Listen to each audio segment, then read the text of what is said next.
ಸತ್ಸಂಗ ಅಂತ ಒಂದು ಶಬ್ದ ಇದೆ. ಪ್ರಿಯ ವೀಕ್ಷಕರೇ, ಸತ್ಸಂಗ ಅಂತಂದರೆ ನಾವು ದಿನವೂ ನಮ್ಮ ಜೊತೆಗೆ ಇರುವವರ ಜೊತೆ ಸಂಬಂಧವನ್ನು ಹೇಗೆ ಇಟ್ಕೊಳ್ತೇವೆ ಆ ಸಂಬಂಧವನ್ನು ನಾವು ಸತ್ಸಂಗ ಅಂತ ಕರಿಬೋದು. ಹಾಗಾದರೆ ನಾವು ದಿನವೂ ಮಾಡುವಂಥದ್ದು ಸತ್ಸಂಗ ಅಲ್ವೇ? ಯಾರು ಒಳ್ಳೆಯವರು ಯಾರು ಕೆಟ್ಟವರು ನಾವು ಆಯ್ಕೆ ಮಾಡೋದು ಹೇಗೆ? ನಾವು ದಿವಸವೂ ಈ ಪುಣ್ಯಾತ್ಮರನ್ನೇ ಹೊಡ್ಕೊಂಡು ಹೋಗೋದು ಮತ್ತು ಸಜ್ಜನರನ್ನೇ ಹುಡ್ಕೊಂಡು ಹೋಗೋದು, ಆಮೇಲೆ ದೊಡ್ಡವರನ್ನೇ ಹುಡ್ಕೊಂಡು ಹೋಗೋದು ಹೇಗೆ ಅಂತ. ಹೌದು, ನಿಮ್ಮ ಮಾತು, ಈ ಮಾತಿಗೆ ನಾನು ಒಪ್ತೇನೆ. ಸತ್ಸಂಗ ಅಂತಂದರೆ ಅಕಸ್ಮಾತ್ತಾಗಿ ಕೂಡ ನಮಗೆ ಸ್ನೇಹಿತರು ಒಳ್ಳೆಯವರು ಸಿಗ್ಬೋದು, ಒಳ್ಳೆಯ ಸ್ನೇಹಿತರು ಜನರು ಸಿಗ್ಬೋದು. ಅದ್ರ ಜೊತೆಗೆ ನಮಗೆ ನಮ್ಮ ಮನಸ್ಸನ್ನು, ನಮ್ಮ ಭಾವನೆಗಳನ್ನು, ವಚನಗಳನ್ನು ಭ್ರಷ್ಟ ಮಾಡೋರು ಕೂಡ ಸಿಗಬಹುದು. ಉದಾಹರಣೆಗೆ ನಾನು ಯಾವಾಗಲೂ ಒಂದು ಮಾತು ಮಕ್ಕಳಿಗೆ ಹೇಳ್ತಾ ಇರ್ತೇನೆ. ನೀವು ಬಸ್ಸಲ್ಲಿ ಪ್ರಯಾಣಿಸ್ತೀರಿ, ನಿಮ್ಮ ಜೊತೆಗೆ ಆಗ ತಾನೇ ಮೀನು ಮಾರಾಟ ಮಾಡಿ ಬಂದಂಥ ಒಂದು ಮಹಿಳೆ ಕೂತ್ಕೊಳ್ತಾಳೆ. ಅವಳ ಮೀನಿನ ಮಾರಿದ ಬುಟ್ಟಿ ಕೂಡ ಅವಳ ಜೊತೆಗಿರುತ್ತೆ. ನಿಮ್ಮ ಬಟ್ಟೆಗೋ ಮೈಗೋ ಒಂದು ಸ್ವಲ್ಪ ವಾಸನೆ ಬರುತ್ತೆ.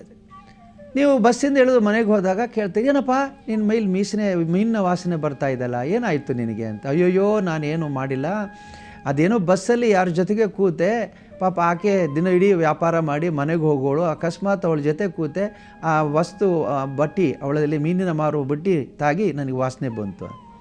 ಮರು ದಿವಸ ಇವನು ಹೋಗುವಾಗ ಮಲ್ಲಿಗೆ ಮಾರುವವಳು ಜೊತೆಯಾಗಿ ಕೂತ್ಕೊಳ್ತಾಳಂತೆ. ಆವತ್ತು ಮಲ್ಲಿಗೆ ಮಾರುವವಳ ಬುಟ್ಟಿಯು ಕೂಡ ಜೊತೆಗಿರುತ್ತೆ, ಇವನ ಮೈಗೆ ಅದು ಒರೆಸ್ತದೆ. ಮನೆಗೆ ಬಂದಾಗ ಏನಾದರೂ ಒಳ್ಳೆಯ ಪರಿಮಳ ದ್ರವ್ಯವನ್ನು ಹಾಕ್ಕೊಂಡು ಬಂದಿದೆಯೇನೋ, ಭಾಳ ಪರಿಮಳ ಬರ್ತಾ ಇದೆಯಲ್ಲ ಇವತ್ತು, ಬಹಳ ಒಳ್ಳೆಯ ಸಂತೋಷವಾಗಿದೆಯಾಗಿದೆಯಲ್ಲ ಅಂತ. ಇಲ್ಲ ನಾನೇನು ಮಾಡಿಲ್ಲ, ಸುಗಂಧ ದ್ರವ್ಯನೂ ನಾನು ಹಾಕ್ಕೊಂಡಿಲ್ಲ, ಬಸ್ಸಿನಲ್ಲಿ ಅಕಸ್ಮಾತ್ತಾಗಿ ನನ್ನ ಜೊತೆಗೆ ಮಲ್ಲಿಗೆ ಮಾರುವಳು ಕೂತಿದ್ಲು, ಹಾಗಾಗಿ ನನ್ನ ಮೈಯಲ್ಲಿ ಸುಗಂಧ ಬಂತು ಅಂತ. ಪ್ರಿಯರೇ, ಒಂದು ದೃಷ್ಟಿಯಲ್ಲಿ ಇಂಥ ಆಕಸ್ಮಿಕಗಳು ಕೂಡ ನಮ್ಮನ್ನು ಭ್ರಷ್ಟರನ್ನಾಗಿ ಮಾಡ್ಬೋದು, ಅಥವಾ ನಮ್ಮ ಮೂಲ ಸ್ವಭಾವವನ್ನು ಇನ್ನೊಬ್ಬರಿಗೆ ಮರೆಮಾಚುವಂತೆ ಮಾಡ್ಬೋದು. ಹಾಗಾಗಿ ನಮಗೆ ತಿಳಿದೋ ತಿಳಿಯದೆಯೋ ನಾವು ನಮ್ಮ ವ್ಯಕ್ತಿತ್ವವನ್ನು ಹೊರ ಮತ್ತು ಒಳ, ಅಂತರಂಗ ಮತ್ತು ಬಹಿರಂಗ ಶುದ್ಧಿಯನ್ನು ರಕ್ಷಿಸ್ಕೊಳ್ಬೇಕು. ಅಂತರಂಗ ಶುದ್ಧಿಯನ್ನು ರಕ್ಷಿಸ್ಕೊಳ್ಬೇಕು, ಬಹಿರಂಗ ಶುದ್ಧಿಯನ್ನು ಕೂಡ ರಕ್ಷಿಸಬೇಕು.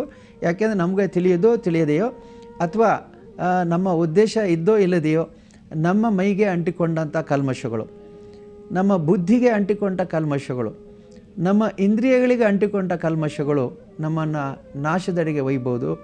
ಎಚ್ಚರಿಕೆ ಇರಲಿ ವೀಕ್ಷಕರೇ, ಯಾವಾಗಲೂ ಸುಗಂಧದೊಂದಿಗೆ ಹೋರಾಡಿ. ಕಟ್ಟಿಗೆಯಾದರೂ ಕೂಡ ಗಂಧದ ಮರದ ಕಟ್ಟಿಗೆಯೊಂದಿಗೆ ಹೋರಾಟ ಮಾಡಿದರೆ ಒಳ್ಳೆಯದು, ಅದರಲ್ಲಿ ವಾಸನೆ ಬರುತ್ತೆ. ಹಾಗಾಗಿ ನಮ್ಮ ಎಚ್ಚರಿಕೆ ನಮ್ಮಲ್ಲಿರಲಿ, ಅಂತರಂಗ ಬಹಿರಂಗ ಶುದ್ಧಿ ಇರಲಿ.